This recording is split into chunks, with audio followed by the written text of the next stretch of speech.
রাহিকে police ধরে নিয়ে যাওয়ার সময় রাহুল বলে, কেউ বিশ্বাস করুক বা না করুক আমি তোমায় বিশ্বাস করি।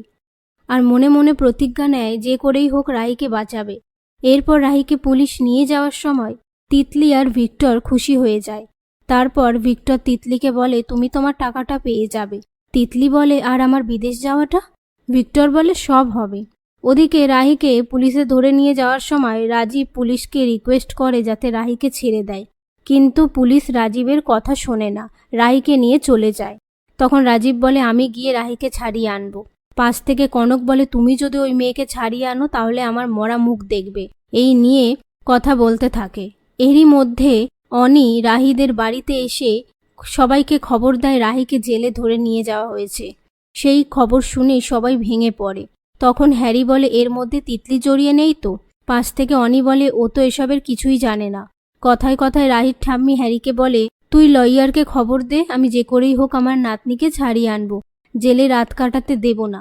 এদিকে ভিক্টর বাড়ির সবার সামনে বলে, রাহি আমাকে ফাঁসানোর জন্য এই কাজ করেছে। আসলে আমি আসায় ওর অনেক অসুবিধা হয়ে গিয়েছিল তো তাই। এই কথা রাহুল শুনতে পেয়ে বলে, তাহলে ও টিনটিনকে বর্ণ পরিচয় শিখিয়ে এ বাড়িতে আনতো না।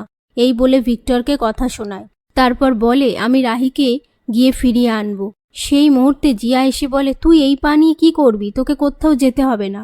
রাহুল বলে, আমাকে আর বাধা দিস না। এই নিয়ে তারা কথাবার্তা বলতে থাকে।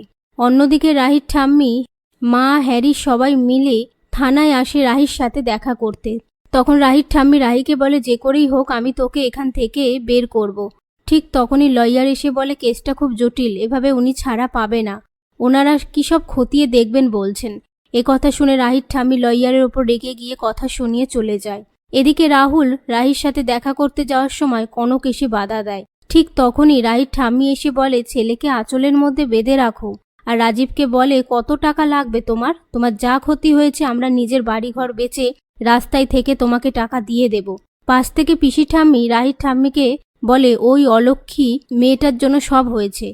তখন রাহির ঠাম্মি খুব করে পিসি ঠাম্মিকে কথা শোনায়। আর কথায় কথায় রাহুলকে বলে, তুমিও কিছু বলবে না? আমি যে আর পারছি না। এসব কথার মধ্যে রাহির ঠাম্মি আরও বলে যে, আজ যা কিছু হয়েছে সব কিছু এদের জন্য। আজকে রাতের মধ্যে যদি আমার নাতনি না ফেরে তাহলে অমঙ্গল কাকে বলে আমি দেখিয়ে দেব।